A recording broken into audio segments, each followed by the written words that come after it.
selanjutnya adalah parameter wajib. Parameter di dalam Python bisa lebih dari satu, bisa wajib semua, atau harus diisi, dan bisa juga bersifat opsional. Perhatikan contoh fungsi berikut. Jika dipanggil, maka seperti perkenalan dalam kurung Reza Ilhami, Jawa Timur, kita akan mendapatkan output. Tapi jika kita memanggilnya dengan parameter tidak lengkap, justru kita akan mendapatkan error. Nah, kenapa bisa error? Karena kita hanya memasukkan satu parameter saja, padahal parameter yang diminta ada dua. Lalu yang selanjutnya adalah parameter opsional atau default. Tidak semua parameter fungsi pada Python itu bersifat wajib, ada yang opsional. Parameter opsional adalah parameter yang seandainya tidak diisi, dia sudah memiliki nilai default.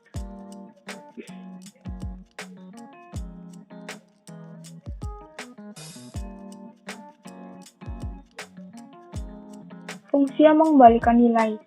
Jenis fungsi yang berikutnya adalah berkaitan dengan nilai kembalian. Ditinjau dari segi pengembalian nilai, fungsi terbagi menjadi dua, yaitu yang pertama, fungsi yang tidak mengembalikan nilai, lalu yang kedua, fungsi yang mengembalikan nilai. Pada contoh-contoh di atas, kita telah membuat dan memanggil fungsi-fungsi yang tidak memiliki nilai.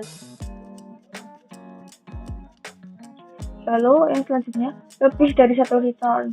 Jika statement return telah dieksekusi pada sebuah fungsi, maka semua proses yang ada di dalam blok kode fungsi tersebut akan berhenti. Sehingga misalkan kita memiliki lebih dari satu buah return, maka hanya ada satu return saja yang dieksekusi. Dan ketika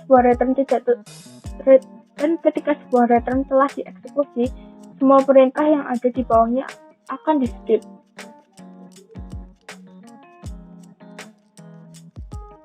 Lalu selanjutnya, ruang lingkup dan siklus hidup variabel pada fungsi.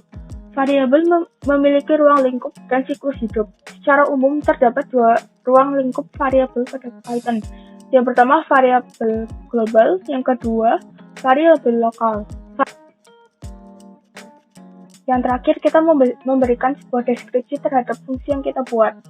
Deskripsi ini biasanya akan ditampilkan oleh text editor maupun IDE sebagai bantuan tentang apa yang sebenarnya dilakukan oleh sebuah fungsi.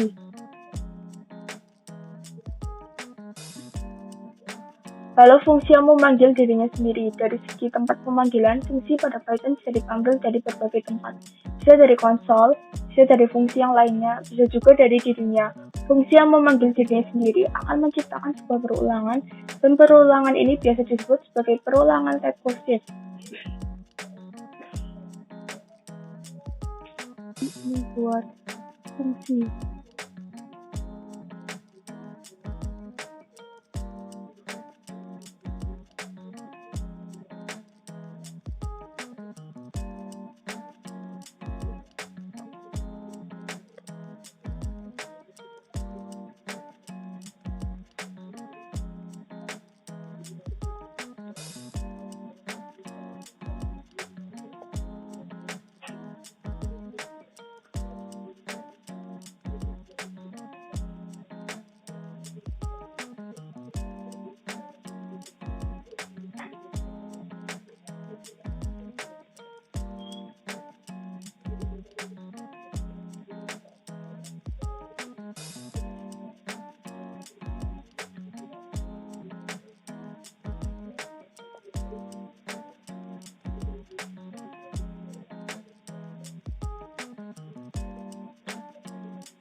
Nah, jadi setelah kode yang kita buat tadi, seperti ini.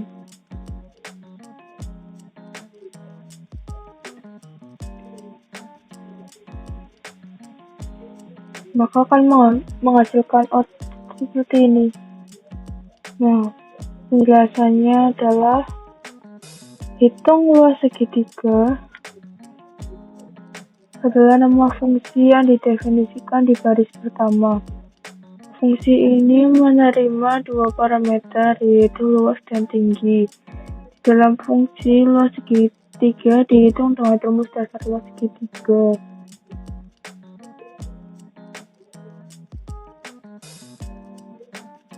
Lalu hasil luas kemudian dikembalikan menggunakan pernyataan return.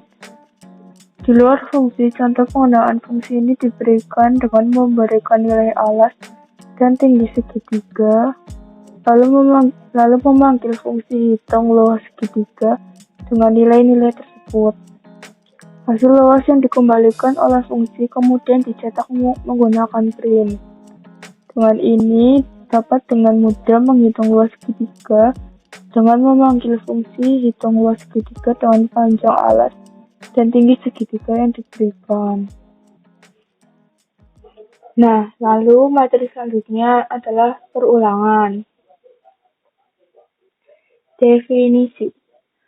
Perulangan dalam bahasa pemrograman berfungsi menyuruh komputer melakukan sesuatu secara berulang-ulang. Terdapat dua jenis perulangan dalam bahasa pemrograman Python, yaitu perulangan dengan for dan while. Perulangan for disebut count loop, perulangan yang terhitung. Sementara perulangan while disebut uncount loop, perulangan yang tak terhitung. Perbedaannya adalah perulangan for biasanya digunakan untuk mengulangi kode yang sudah diketahui banyak perulangannya. Sementara while untuk perulangan yang memiliki syarat dan tidak tentu berapa banyak perulangannya. Nah, jadi sekarang kita akan langsung membuat kodenya saja.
Dan salah tipe.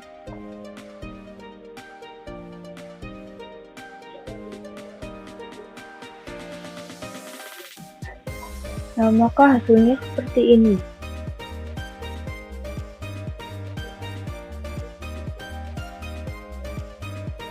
Nah, yang pertama itu kita menentukan banyak perulangannya. Di sini kita menentukan perulangannya adalah 10. Nah, variabel i berfungsi untuk menampung indeks dan fungsi range berfungsi untuk membuat list dengan range dari 0 sampai 10. Fungsi string berfungsi merubah tipe data integer ke string. Nah, ini kita akan membuat contoh yang lain.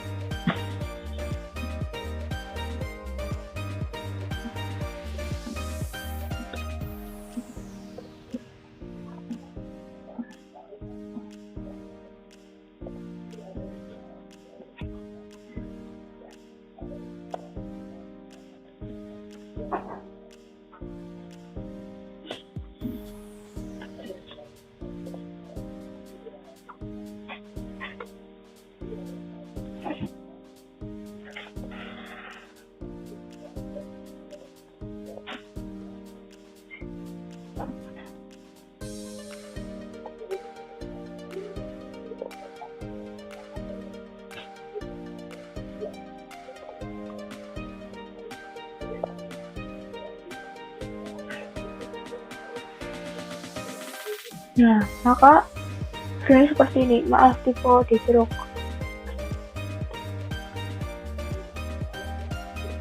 Nah, seperti ini outputnya. Lalu yang kedua adalah perulangan while. Mari kita buat contohnya.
Nah, sekarang kita membuat seperti ini. Jadi kita yang pertama menentukan variabel untuk menghitung dan menentukan kapan perulangan berhenti. Kalau pengguna menjawab tidak, maka perulangan akan berhenti. Lakukan perulangan dengan while, kemudian menambah satu variabel hitung setiap kali mengulang, lalu menanyakan kepada pengguna apakah mau berhenti mengulang atau tidak. Setelah selesai mengulang, cetak berapa kali perulangan tersebut terjadi. Oke. Kita contoh ya.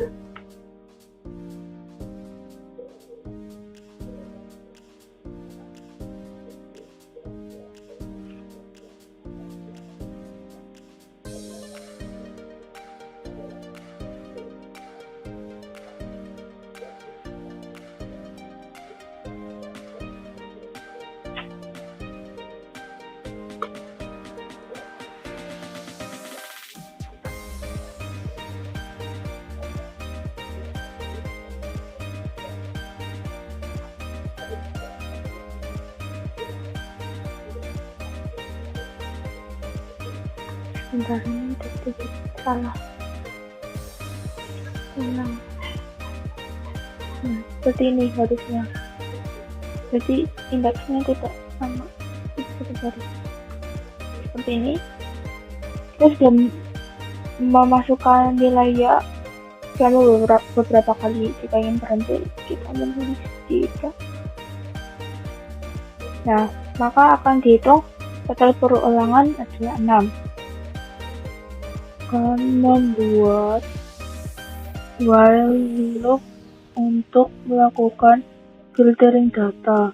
Dalam contoh ini kita akan menggunakan while loop untuk menghapus elemen dari sebuah list yang tidak memenuhi suatu kondisi tertentu. Misalkan kita memiliki list angka dan kita ingin menghapus angka-angka dari list tersebut yang kurang dari atau sama dengan 5. Nah, jadi kita membuat list awal.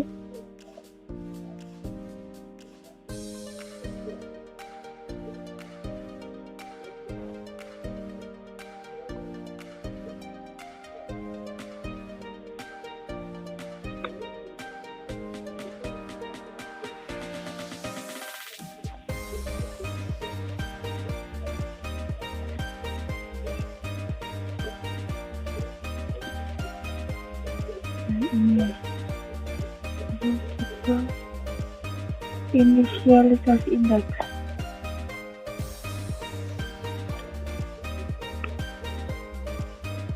Lalu lakukan loop hingga indeks mencapai panjang list.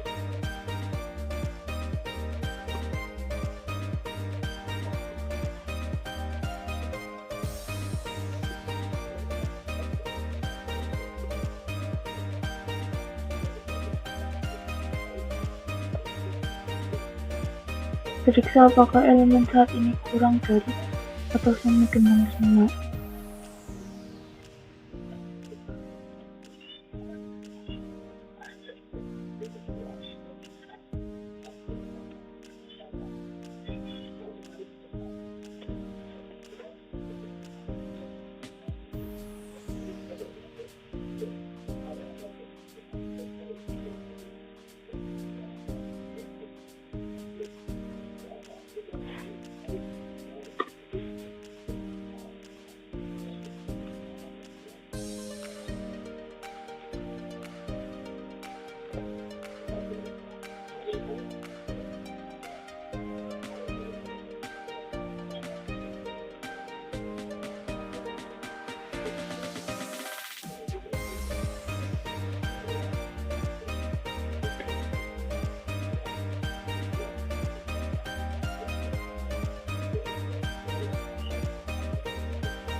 Nah, seperti ini.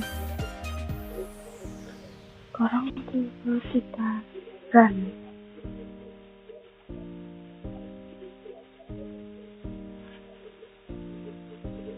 Bentar, ini ada yang salah.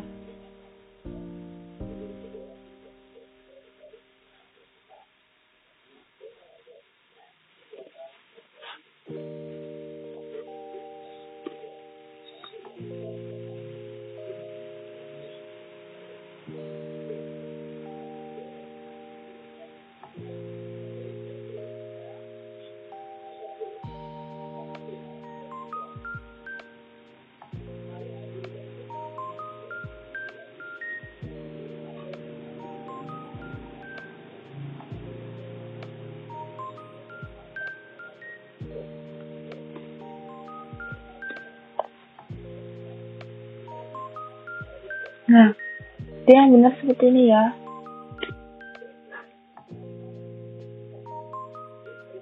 Jadi, angka yang lebih dari 5 adalah 6, 8, 10, dan 7. Nah, berikut adalah coding contoh penggunaan while loop untuk melakukan filtering data.